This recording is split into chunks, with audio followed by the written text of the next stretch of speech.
at the argument against or the merit or disadvantages of delegated legislations.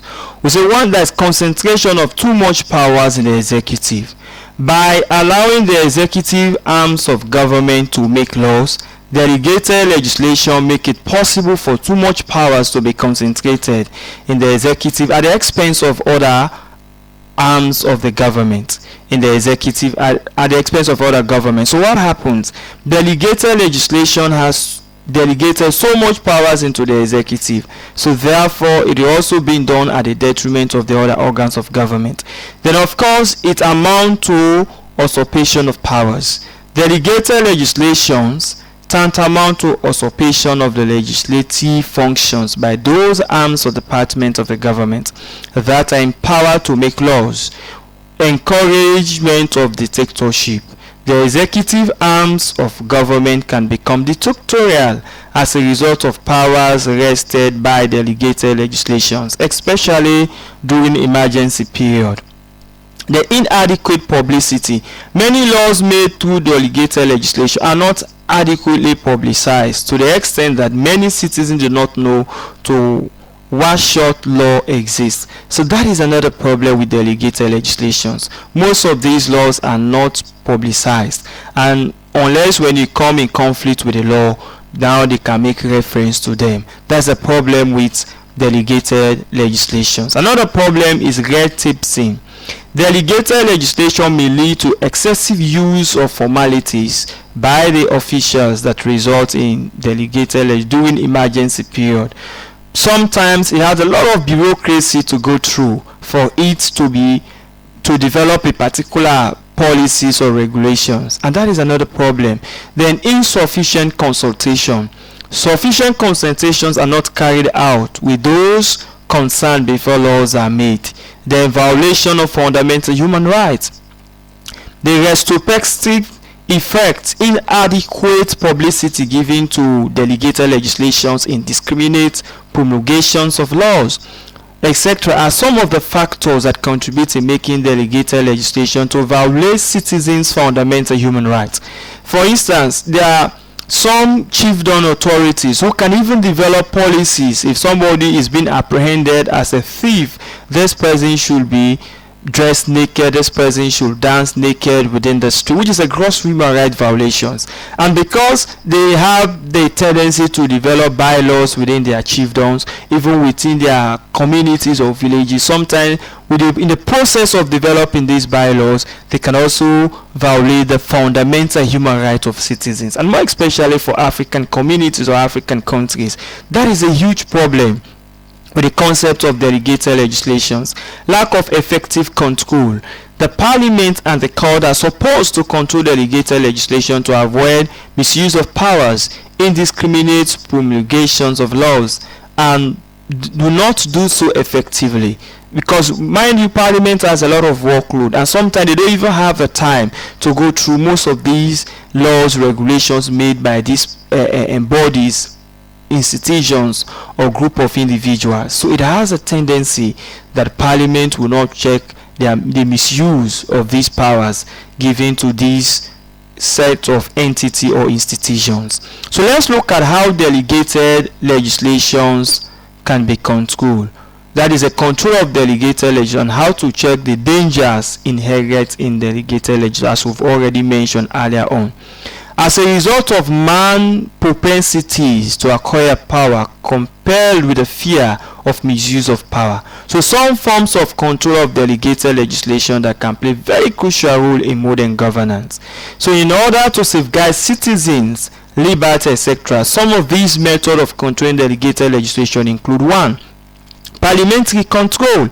The parliament that delegates part of its constitutional functions to the other bodies adopts some measures to check the use of short powers.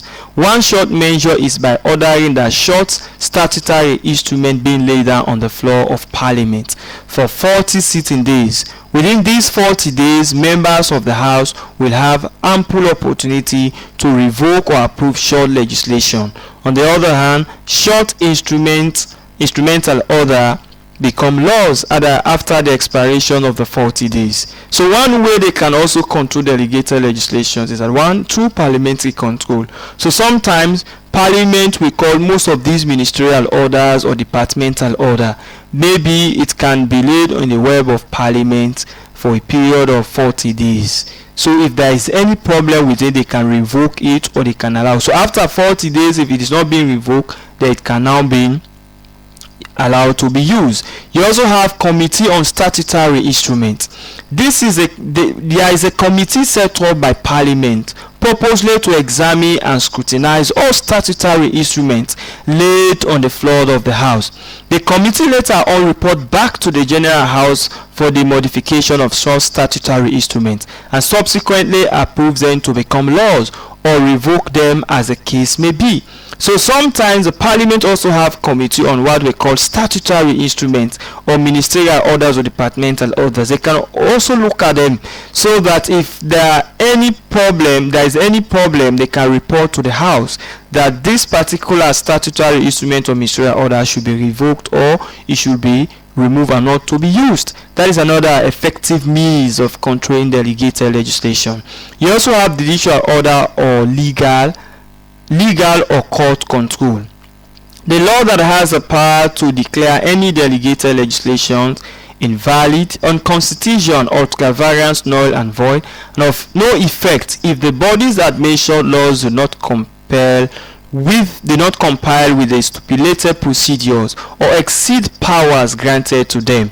So sometimes if they also exceed the powers given to them, what happened? The law, the constitution, the court, the legal means also have a way of declaring those ministerial orders or departmental orders unconstitutional or ultra-variance. That is, it contradicts the national constitution of the state. That is also another tool also used in order to control delegated legislations. So please, if you have not yet subscribed, please hit on the subscribe button so that whenever we upload any tutorials, you get direct access to it.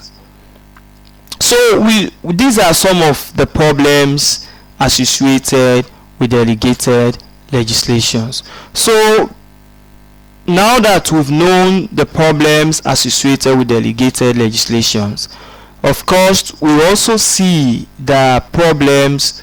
There are also good aspect of it. That is, in other words, we're not only looking at the disadvantage aspect, we also have the good aspect of delegated legislations. So therefore this topic, it falls under what we call the basic principle of government. Remember, we have two in one. We have the basic concept and principle of government. That is one topic. So under the basic concept of government we have power, authority, legitimacy, we have sovereignty, political culture, political socialization, we have communism, socialism, capitalism, we have oligarchy, feudalism, republicanism, monarchy, state, nation, society, totalitarianism, fascism, Nazism.